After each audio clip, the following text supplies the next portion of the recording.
শাকিব খানের ভক্তরা এত এত চমক রাখবো কোথায়? হিমেল আশরাফ যেভাবে একের পর এক চমক দিয়ে যাচ্ছেন, তাতে করে পার্সোনালি আমি শিহরিত।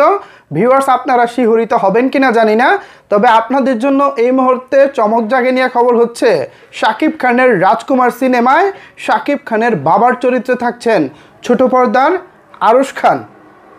কে এই আরশ খান? অনেকেই হয়তো চিনেন, অনেকেই চিনেন না। আবার যারা আপনারা নিয়মিত ছোট পর্দা কিংবা ইউটিউবে নাটক দেখে থাকেন, তারা নিশ্চয়ই অনেকেই এই আরশ খানকে চিনেন।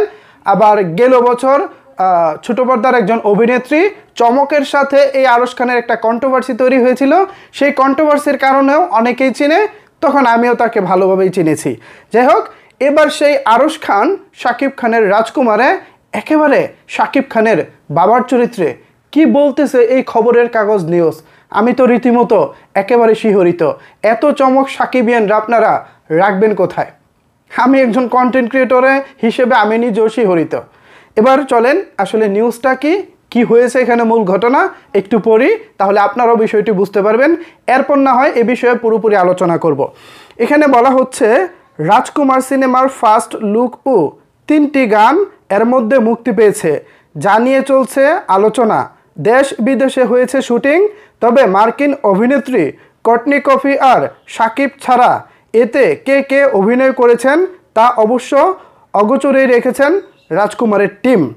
এরই মধ্যে শোনা যাচ্ছে রাজকুমার সিনেমায় শাকিব খানের বাবার চরিত্রে অভিনয় করেছেন ইউটিউবে অভিনয়শিল্পী আরশ খান। চিন্তা করেন, এখানে খবরে আরশ খানকে আরও নিম্নভাবে উপস্থাপন করা হয়েছে, তাকে ইউটিউবের অভিনয়শিল্পী হিসেবে আখ্যায়িত করা হয়েছে। এত নিম্নমানের শিল্পী, ইউটিউবের একজন শিল্পী শাকিব খানের মতো একজন বড় তারকার রাজকুমারের মতো সিনেমায় কিভাবে সুযোগ পায়, আবার কিভাবে তিনি বাবার চরিত্রে কাজ করেন, এটা অন্তত আমার অঙ্কে মিলতেছে না। দেখি সামনে আরও কি আছে। আর মায়ের চরিত্রে দেখা যেতে পারে চিত্রনায়িকা মাহিয়া মাহিকে। বাবার চরিত্রে আরশ খান এবং মায়ের চরিত্রে মাহিয়া মাহি। মাহিয়া মাহির খবরটা তো ইতিমধ্যে নিশ্চয়ই আপনারা সাকিবিয়ানরা বা আমার ভিউয়ার্স যারা আছেন আপনারা জানেন। আমরা বহু ভিডিওতে মাহির ব্যাপারে কথা বলেছি। মাহি শাকিব খানের মায়ের চরিত্রে থাকছেন। এই বিষয়টি কেমন হবে না হবে সেটা হয়তো রাজকুমার দেখার পর বোঝা যাবে। আপাত দৃষ্টিতে এইটা একটা আলোচনা সমালোচনার বিষয় হয়ে দাঁড়িয়েছে বর্তমান প্রেক্ষাপটে। এরপর খবরে আরও বলা হচ্ছে আরশের ঘনিষ্ঠ একটি সূত্র বলছে রাজকুমার সিনেমায় আরশ খান থাকছেন, এটা নিশ্চিত। যদিও এ বিষয়ে আরশ খানের পক্ষ থেকে আনুষ্ঠানিক কোনো মন্তব্য মেলেনি, তবে যেহেতু এই সিনেমার বাকি চরিত্রগুলোকে আড়ালেই রাখা হয়েছে, তাই ধারণা হচ্ছে আরশ খান থাকছেন সাকিবের সঙ্গে রাজকুমারে। লাস্টের দিকে আবার একটা মিশ্র প্রতিক্রিয়া দেখা যাচ্ছে। এখানে লাস্টের দিকে আবার একটা কিন্তু বলতেছে, তারা আরশ খানের ঘনিষ্ঠ সূত্রের উপরে বরাত দিয়ে বলতেছে, মানে আরশ খান এই ছবিতে থাকতেছে, কিন্তু কোন চরিত্রে সেটি তারা কনফার্ম না, তবে বলতেছে বাবার চরিত্রে। এখন এই বাবার চরিত্রে যদি আরশ খান থাকে তাহলে বিষয়টি কেমন হয় চলেন একটু আলোচনা করি। সিনেমাটায় একমাত্র চলচ্চিত্র শিল্পী বলতে যারা আছে, আমি এতক্ষণ পর্যন্ত যাদের নাম জানি, শাকিব খান, মাহিয়া মাহি, আহমেদ শরীফ, ডিজে সোহেল। এছাড়া আমাদের সিনেমায় যারা নিয়মিত কাজ করে তাদের মধ্য থেকে এই সিনেমায় আরও কেউ কাজ করেছে কিনা আর জানি না। যাই হোক, তো আপাতত শাকিব খানের এই সিনেমায় এই শিল্পীগুলো কাজ করতেছে। এখন এই যে একটা ব্যাপার হয়ে দাঁড়িয়েছে, মাত্র 4 জন বড় পর্দা থেকে আর ছোট পর্দা থেকে যাদের নেওয়া হয়েছে অত্যন্ত নিম্নমানের। ছোট পর্দা বলতে কিন্তু ইউটিউবের যারা আপনার অভিনয় শিল্পী আছে, নাটক করে, টেলিফিল্ম করে কিংবা বিভিন্ন কাজগুলো করে, তাদের মধ্য থেকে যেসব শিল্পীকে নেওয়া হয়েছে, এইটা ভাই আসলেই কোনোভাবে, মানে আমার কাছে মনে হচ্ছে অ্যাজ এ সিনেমা প্রেমী হিসেবে আমার নিরপেক্ষ বক্তব্য হচ্ছে এরা খুব একটা যে ওজনদার শিল্পী তা কিন্তু না। তাদের মধ্যে আমি ওই ওজনটা খুঁজে পাচ্ছি না, এটা হচ্ছে আমার পার্সোনাল মতামত। এখন এই বিষয়ে অনেকেরই অনেক রকমের মন্তব্য থাকতে পারে, অনেক রকমের অনেক ভালো লাগা থাকতে পারে, সেটা ডিফারেন্ট থিং। তবে আমার কাছে যেটা মনে হচ্ছে এই নিম্নমানের শিল্পীগুলোকে নিয়ে রাজকুমারের ওয়েটটাকে কমানো হচ্ছে। রাজকুমারের ওয়েটটাকে যদি আরেকটু বাড়ানো যেত, রাজকুমারের ওয়েটটাকে যদি আরও পাওয়ারফুল করা যেত, এটা নিঃসন্দেহে রাজকুমারের জন্য ভালো হতো। এজ এ সিনেমা প্রেমী হিসেবে আমার মন্তব্য। এখন পরিচালক সাহেব তিনি যেটা ভালো মনে করেছেন সেটাই হয়তো করেছেন। আবার অন্যদিকে যদি আমি চিন্তা ভাবনা করি সেটা হচ্ছে হয়তো আমাদের মূলধারার সিনেমায় যেসব অভিনেতা অভিনেত্রী রয়েছেন তাদের হয়তো বা চরিত্র অনেকটা সংকট রয়েছে। আমাদের মূলধারার চলচ্চিত্রে যারা কাজ করেন এফডিসি ঘরানার যেসব অভিনেতা অভিনেত্রী রয়েছেন, আমরা যাদেরকে দেখে বড় হয়েছি, যাদের সিনেমা বলতে মানে আমরা সিনেমা বলতে যাদের নাম জানি, তারা হয়তো বা এই সিনেমায় খুব একটা নাই। এখন দেখা যাক দিন শেষে তাদের চরিত্রগুলো যদি তারা পারফেক্টভাবে ফুটিয়ে তুলতে পারে তাহলেই হলো। কি বলেন? আমার মনে হয় এটাই হচ্ছে পজিটিভ দিক। এছাড়া এখনও পর্যন্ত রাজকুমার সিনেমার 3টি গান প্রকাশ পেয়েছে।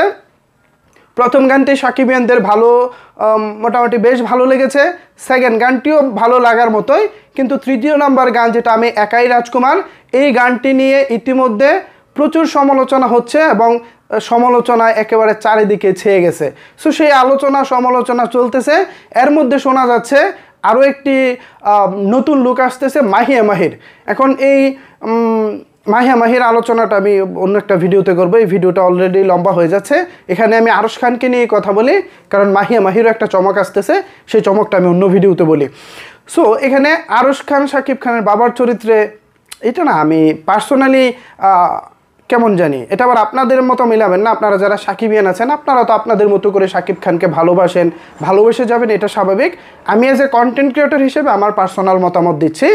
আমার কেন জানি আরশ খানকে অন্তত শাকিব খানের সিনেমায়, এত বড় একটি সিনেমায় আরশ নিতে, যাই হোক আমার নেওয়া না নয় তো আর কিছু যায় আসে না, কারণ একজন কন্টেন্ট ক্রিয়েটর, আমি এসেছি ভাই খবর প্রচার করতে, খবরটাই প্রচার করি। তো মাহিয়া মাহি শাকিব খানের মায়ের চরিত্রে, শাকিব খানের বাবার চরিত্রে আরশ খান, এত বড় বেস্ট কম্বিনেশন, এত বড় চমক সাকিবিয়ানরা এর আগে কখনো দেখেছে কিনা আমি জানি না। হিমেল আশরাফ সাহেব একের পর এক যেভাবে সাকিবিয়ানদের চমক দিয়ে যাচ্ছে, এটা নিঃসন্দেহে সাকিবিয়ানদের অন্য এক উচ্চতায় নিয়ে যাবে, অন্যভাবে তাদেরকে ভালো লাগা তৈরি করবে। আমি বিশ্বাস রাখি রাজকুমার এবার ভালো ব্যবসা করবে। কিন্তু গান নিয়ে ইতিমধ্যে সাকিবিয়ানদের মধ্যে একটা অসন্তুষ্টি তৈরি হয়েছে, সেই জায়গাগুলো চাইলেই পরিচালক সাহেব আরও ভালো কিছু করতে পারতেন, কিন্তু কেন তিনি খামখেয়ালি করেছেন সেটাও আমার অজানা, আর এটা পরিচালক ভালো জানে। সো আপনার নিকটস্থ সিনেমা হলে আসছে রাজকুমার, হাই রেন্টালে, সর্বোচ্চ রেন্টালে। অনেক সিনেমা হল তাদের ইতিহাসে সর্বোচ্চ রেকর্ড ব্রেক করে ফেলেছে। জন্মলগ্ন থেকে যেসব সিনেমা হল জন্মলগ্ন থেকে রেন্টালে সিনেমা চালায়, আগে পরে যেসব সিনেমা যে টাকায় রেন্টালে চালানো হয়েছে তাদের ইতিহাসে সকল রেকর্ড ভেঙে দিচ্ছে রাজকুমার। হল মালিকদের আশা ভরসার রাজকুমার, প্রযোজকের আশা ভরসার রাজকুমার। আশা করি প্রযোজক এবং হল মালিক দুই পক্ষেই লাভবান হবে, এবং সিনেমা প্রেমী দর্শক এবং শাকিব খানের ভক্ত যারা সাকিবিয়ান আছেন আপনারাও তো হলে ছুটে যাবেন এবং আপনাদের মনের মতো করে আপনারা সিনেমা দেখবেন, সে আশা ব্যক্ত করি। তো আপাতত ভিডিও মোটামুটি শেষের পর্যায়ে চলে এসেছি। এখন এ বিষয়ে আপনাদের মন্তব্যটা কি, এ বিষয়ে আসলে আপনারা কি ভাবছেন? এই যে শাকিব খানের সিনেমায় মাহিয়া মাহি মায়ের চরিত্রে, আরশ খান আসছে বাবার চরিত্রে, প্রচুর ঘেমে যাচ্ছে ভাই এই হচ্ছে আমার এক্সপ্রেশন। যাই হোক, এ বিষয়ে যদি আপনাদের কোনো কিছু বলার থাকে তাহলে অবশ্যই সেটি নিচের কমেন্ট বক্সে জানাতে পারেন। ধন্যবাদ সবাইকে সম্পূর্ণ ভিডিওটি দেখার জন্য।